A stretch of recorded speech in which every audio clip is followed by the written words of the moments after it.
Hey all, it's Normie Nick, and here's the Week 9 Street Fighter League US recap. Going into this week, it was clear that Fighting Spirit and FlyQuest had a very good chance of keeping their top 4 status, regardless of the outcome of their matches this week and going into next week. For everyone else except Red Rooster, the points they had and might get mattered as they went in. First up, we had Bandits versus FlyQuest, and going into it, if Bandits won this, Shopify would have zero chance of making finals. Unless Cloud9 got 40 bombed twice, and then playing Red Rooster, that made this week the happening much less likely.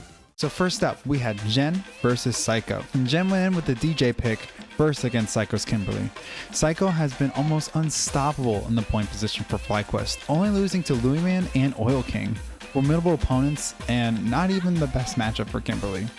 Even while in Burnout in the corner, Psycho takes game 1 and then a clean game 2. Next up, we had Louis Man versus Chrissy CH, and Louis Man takes it right back 2-0 using Dawson's excellent keep out for a 99-second timeout.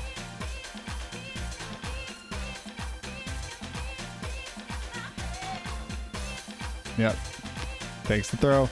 And then the anchor position in a classic set, we had Mena versus Punk. Last time Punk lost to the Zangief matchup with his Cammy in a close 3-2. Punk decided to go in with Cammy again instead of counterpicking. And it's funny, I've heard Cammy players hate this matchup and also Zangief players hate this matchup as well.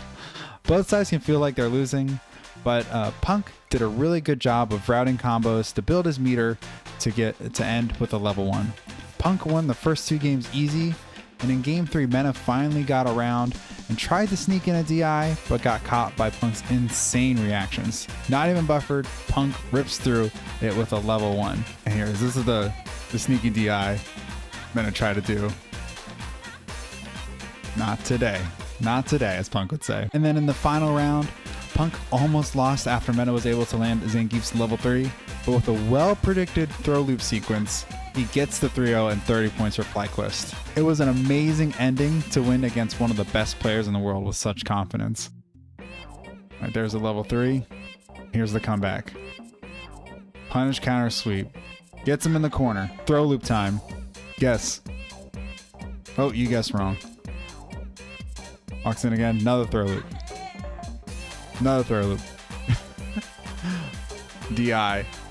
And that's the game. Score ended up being 10-30 for FlyQuest winning. In the next team match, we had Shopify Rebellion versus Fighting Spirit.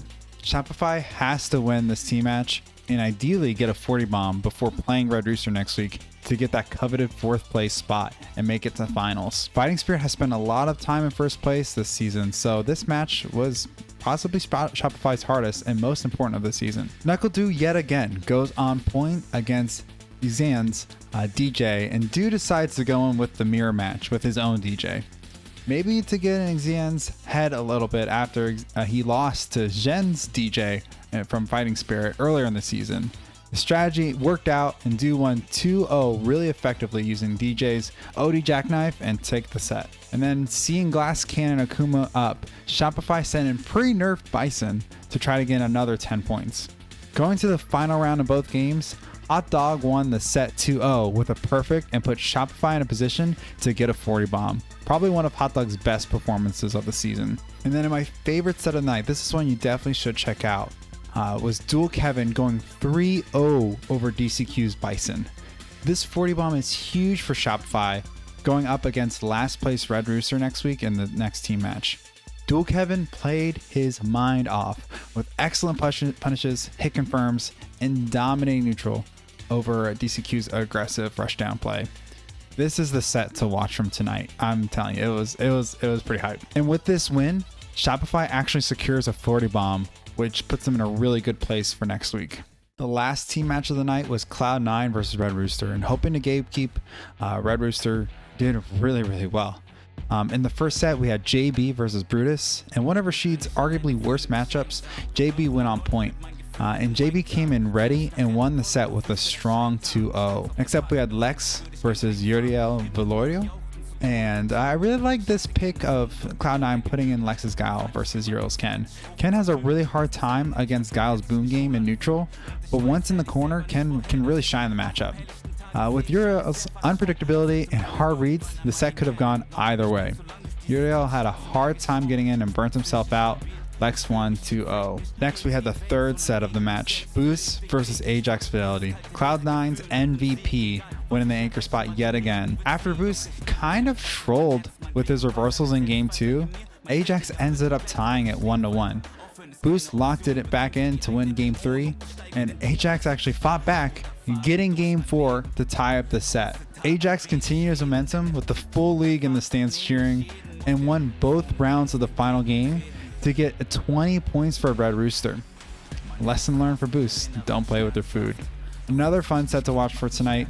This is the only Booce's second loss of the season, other than getting beat by DCQ's M Bison. Then for the tiebreaker, Cloud9 sent Lex against Ajax, and Ajax actually clutches out again to get Red Rooster's first team win of the season. Well deserved. All right, and here's the standings at the end of the week. And going into week 10, FlyQuest, Cloud9, and Fighting Spirit are guaranteed to qualify for the top 3 spots through points and wins. Red Rooster has been out of the running for a few weeks now, so it all comes down to Shopify Rebellions and Bandits' performance. For us watching it, we won't be able to see them play each other. Shopify will play Red Rooster, and then Bandits will play Fighting Spirit. In order for Shopify to make it to 4th, they have to get a 40 bomb, and Bandits have to lose by 10 or less. If Bandits get at least 20 points, they will qualify regardless of how Shopify does through their wins. That's this week's recap of the Street Fighter League US. Hit the like button if you found this useful. Got looking through the matches. I know not everyone has the time to watch Street Fighter League. And then also subscribe. This is the kind of content I want to do moving forward. I've been doing weekly recaps of kind of everything in the FGC, but I want to do more niche and in a little bit more in-depth videos on specific topics. I think that'll make it easier for you to find what you want rather than sitting through a whole video of things that you might not necessarily want to see. So that's from me, Normie Nick. Thanks y'all for being here and watching. GG's.